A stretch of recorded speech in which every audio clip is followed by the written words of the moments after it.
Hello, Poland.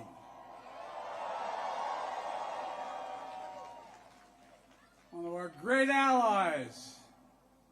President Duda, Prime Minister, Mr. Mayor, to all the former ministers and presidents, as well as mayors and Polish political leaders from all across the country, thank you for welcoming back to Poland. You know, it was nearly 1 year ago I spoke at the Royal Castle here in Warsaw, just weeks after Vladimir Putin had unleashed his murderous assault on Ukraine, the largest land war in Europe since World War II had begun. And the principles that have been the cornerstone of peace, prosperity, and stability on this planet for more than 75 years were at risk of being shattered. 1 year ago, the world was bracing for the fall of Kyiv. Well, I just come from a visit to Kyiv, and I can report Kyiv stands strong. Kyiv stands proud. It stands tall. And most important, it stands free. When Russia invaded, it wasn't just Ukraine being tested. The whole world faced a test for the ages. Europe was being tested. America was being tested. NATO was being tested. All democracies were being tested. And the questions we faced were as simple as they were profound. Would we respond? Or would we look the other way? Would we be strong? Or would we be weak?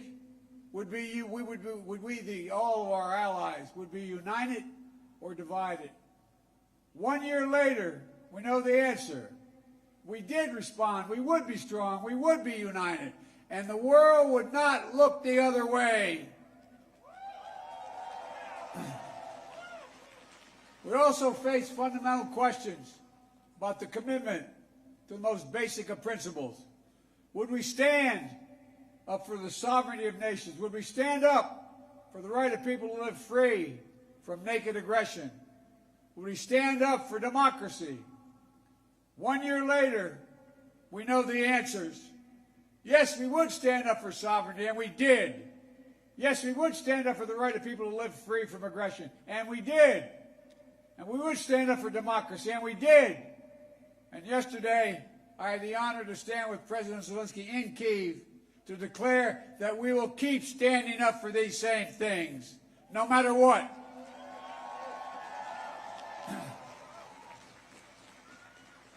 When President Putin ordered his tanks to roll into Ukraine, he thought we would roll over. He was wrong. The Ukrainian people are too brave. America, Europe, a coalition of nations from the Atlantic to the Pacific, we were too unified. Democracy was too strong. Instead of an easy victory he perceived and predicted, Putin left with burnt-out tanks and Russia's forces in disarray. He thought he'd get the Finlandization of NATO. Instead, he got the NATOization of Finland and Sweden. He thought NATO would fracture and divide. Instead, NATO was more united and more unified than ever before. He thought he could weaponize energy to crack your resolve, Europe's resolve. Instead, we're working together to end Europe's dependence on Russian fossil fuels. He thought autocrats like himself were tough and leaders of democracy were soft. And then he met the iron will of America and the nations everywhere that refused to accept a world governed by fear and force. He found himself at war with a nation led by a man whose courage would be forged in fire and steel, President Zelenskyy. President Putin is confronted with something today that he didn't think was possible a year ago. The democracies of the world have grown stronger, not weaker. But the autocrats of the world have grown weaker, not stronger. Because in the moments of great upheaval and uncertainty, that knowing what you stand for is most important. And knowing who stands with you makes all the difference. The people of Poland know that. You know that. In fact, you know it better than anyone here in Poland. because that's what solidarity means. Through partition and oppression, when the beautiful city was destroyed after the Warsaw Uprising, during decades under the iron fist of communist rule, Poland endured because you stood together. That's how brave leaders of the opposition and the people of Belarus continue to fight for their democracy. That's how the resolve of Moldovan people, the resolve of the people of Moldova to live in freedom, when it gained them independence and put them on the path to EU membership. President Sandu is here today. I'm not sure she is, but I'm proud to stand with you and the freedom-loving people of Moldova. Give her a round of applause. 1 year into this war, Putin no longer doubts the strength of our coalition, but he still doubts our conviction. He doubts our staying power. He doubts our continued support for Ukraine. He doubts whether NATO can remain unified. But there should be no doubt. Our support for Ukraine will not waver.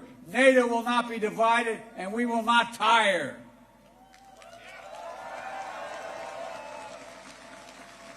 President Putin's craven lust for land and power will fail, and the Ukrainian people's love for their country will prevail.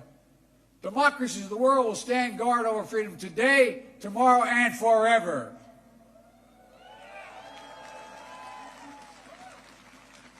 So that's what's at stake here. Freedom. That's the message I carried to Kyiv yesterday, directly to the people of Ukraine.